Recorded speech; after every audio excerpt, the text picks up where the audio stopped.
So what's up mga ka-Negride? So ngayon, ang i-review natin ngayon ay itong Bristol ATR 160 na nagkakahalaga ng 149,900 pesos na mayroong down payment na 56,169 pesos at kung kukunin nyo naman ng 36 months, ang monthly installment nito ay 5,792 pesos. So yan siya, ganyan siya kaganda. So tignan natin kung ano meron sa motor na to. Napakaangas nito kasi FI na siya. So kung titignan natin sa harap, may tuka, may 4 na projector light, tigdalawa left and right. So ang kulay niya ay pearl white na katulad sa mga kotse. So meron siyang windshield na napakalaki na adjustable. Angat nyo lang to parehas. Naangat siya. And then meron siyang signal light dito. Hindi yung signal light niya at maganda oh. Sturdy ang signal light niya at maganda. Yan, ganda. So sa design niya, napaka-quality. Magandang klase to. So sa gilid, meron siyang QJ Motor na logo. So maganda yung touch nito. Then pagdating naman dito sa gilid ng motor, ang lapad ng ano niya dito. Tapos yung apakan niya, yung apakan ng rider, makapit. May mga design din. At ito yung ATR 160 na emblem. Maganda din yung pagkaka-sticker ng decals dito. Itong kulay pula na to, sticker to. Then, pagdating naman sa angkasan, ganda siya kasi malinis tignan.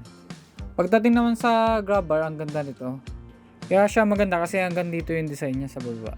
Ito, ang ganda. Tapos pag inangat mo yung upuan, ito, ang ganda.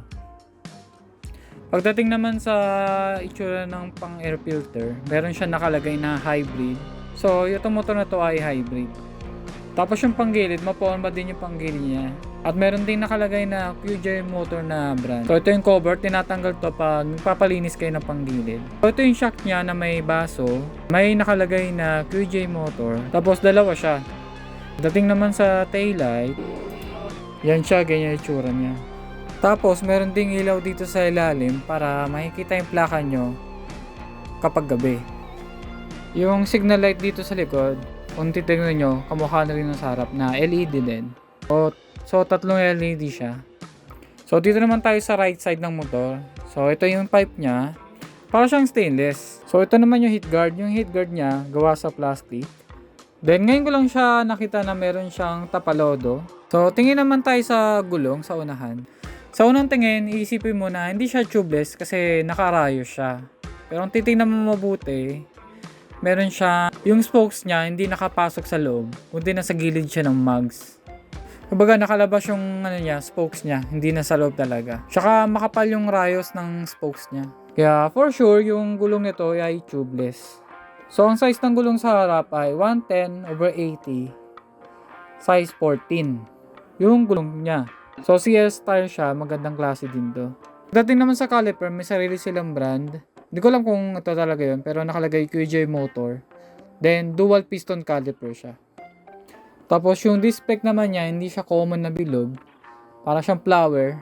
Parang ganun yung itsura niya. Sa front shock naman niya, ang ganda siya kasi hindi lang siya common na color black.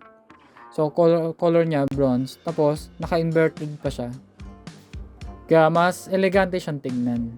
So pagdating naman sa likod, ganun din siya, naka-spokes. Katulad nung nasa harapan, ang size naman ng gulong nito ay 130/70, size 13. So mas maliit siya kaysa doon sa harap. So yung gulong niya naka-design na pang off-road talaga. So dito naman tayo sa taas ng motor kung saan lagi natin nakikita itong handlebar. So maganda yung pagkakagawa niya ito. Tingnan nyo. So ito yung brake lever niya.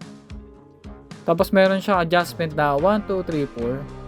Meron siyang navigator switch para doon sa TFT display panel niya. So ito naman yung signal light niya. Busina siya ka high and low beam. Kala ko noon na ito yung high beam and low beam, hindi pala. Then dito naman sa kabila, ito yung idle stop system. On and off din to. So ito naman yung hazard light niya. Pero hindi siya kasama dun sa signal light. Tapos pagdating naman sa susian, keyless siya. May pindutan siya na fuel, tsaka dun sa seat. Pagdating naman sa upuan, malaki din siya. At syempre, maganda din yung fabric niya. Then naka-stitch siya, hindi siya yung isang buo lang. Magkakaiba yung texture niya sa upuan. Yung texture dito sa bungad ay pares dun sa may backlight.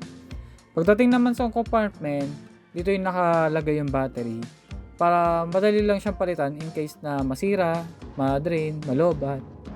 So pag in-open mo yung upuan, hanggang ganito lang siya. Yan, ganyan. Ganyan siya pag naka-open. So overall, maporma talaga yung motor na to. Tapos 160cc na siya. So dito ko natatapusin yung content. So this is Nick Ride. Ride safe. Ciao!